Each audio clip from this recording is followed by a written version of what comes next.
Ну все, снова всем здравствуйте. Короче, сегодня поговорим о том, как устранить скрип вот этой пятой двери на еже. Сейчас открою для чистоты эксперимента. Поставлю ту шпильку, которая стояла. Мы в том году, значит, уже сделали. И послушаем сначала, как скрипит с ней дверь. В багажнике, как всегда, бардак, но это рабочая машина. Стояла вот эта вот шпилька. Вот видно ее износ. Сейчас мы ее поставим, проедемся, послушаем, как с ней скрипит дверь. Потом поставим вот эту шпильку, которая сейчас стоит. Ну, вернее, не шпилька, а болт. И проедемся с ней. Ну вот, все поставил. В общем, старую, вот новый болтик у нас вместо шпилечки. Сейчас проедемся. Так.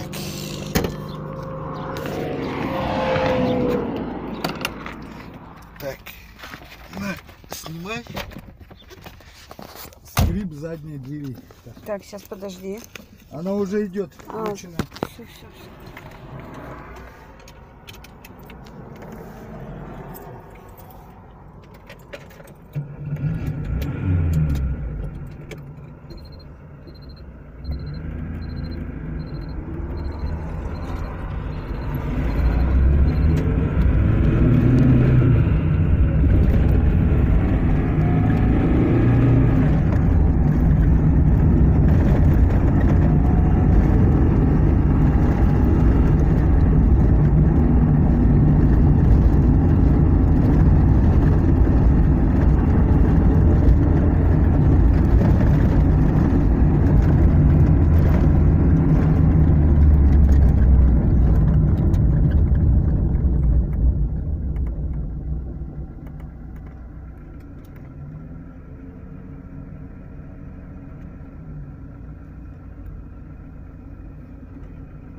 Ползут, блин.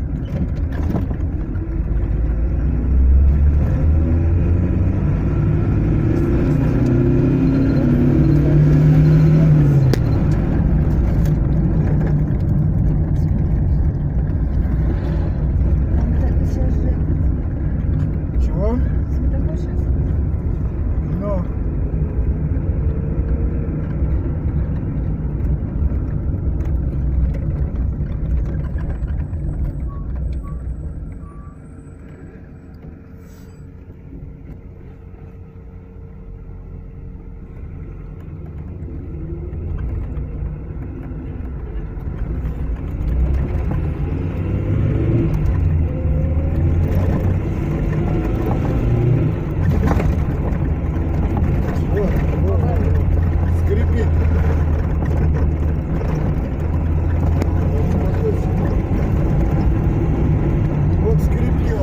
Сейчас.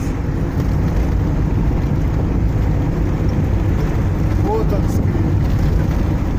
Короче, скрипит. Сейчас ставлю другую шпильку.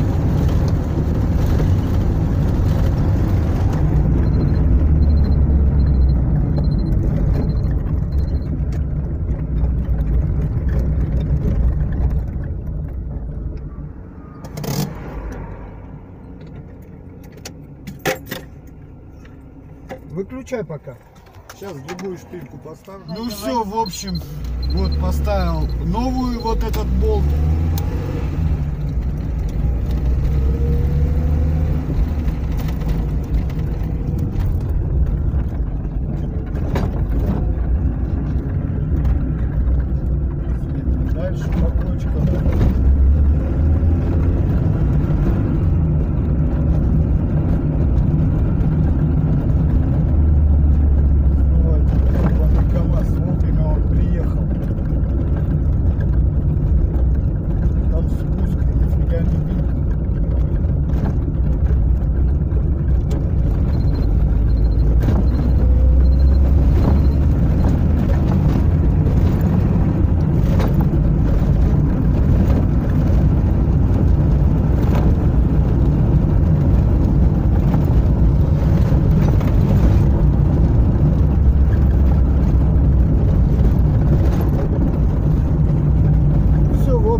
объясню, как оно.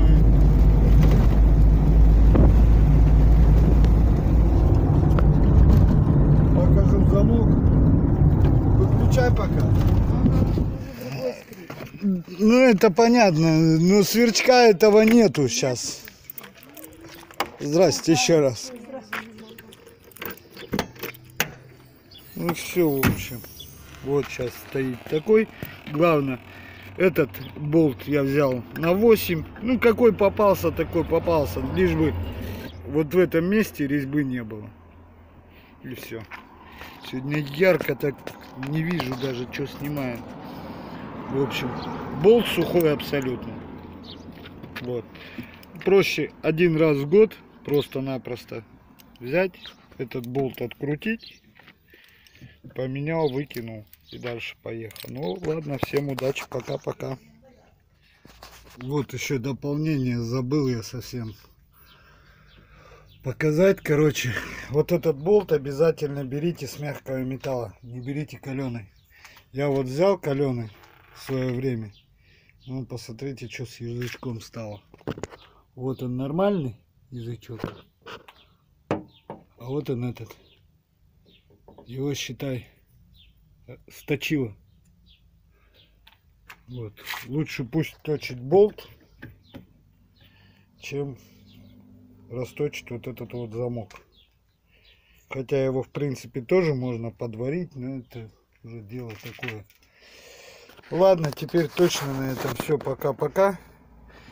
В общем, на видео все равно я сейчас посмотрел, вроде как слышны вот эти писки, но их на самом деле нету. Это телефон уже воспринимает так конкретно все звуки. Вот. Ладно, удачи на дорогах.